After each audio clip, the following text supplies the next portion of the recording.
Good afternoon mga kapapart. Sinsya na mga kapapart.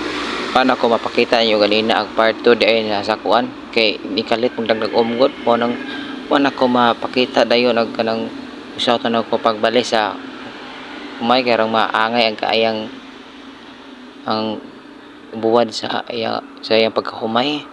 Kaya diyan amtam ko ngayon naman ako itong gitiklop. Tiklop sa kay basig mabasa. May sayang atong kahago na atong ibuwad og kay nang buntag.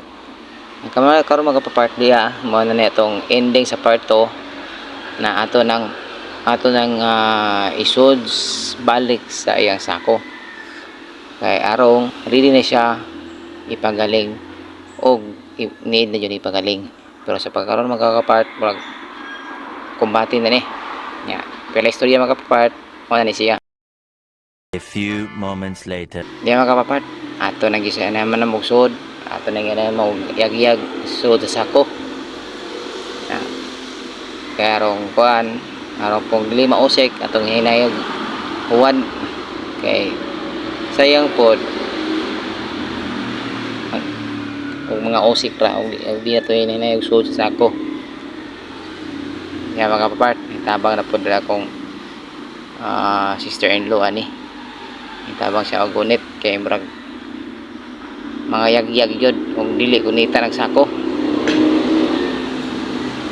niya mga kapapart na inikahuman doon ning giyabo di ay siyempre atong hugtag atong hugtan aron dili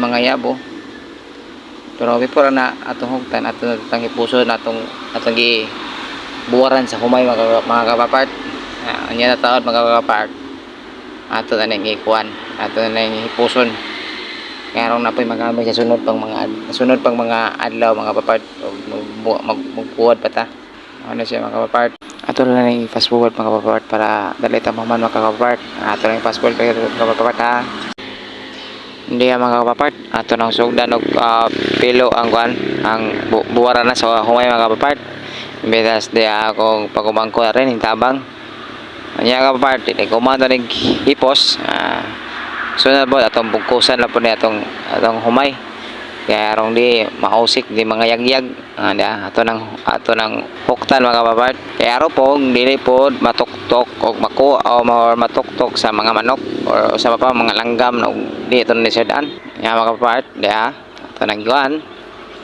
ito nang ginahukot ni ko man ato nang ibalik sa pwesto na dili siya mabasa at nanibalik dito sa butanganan niya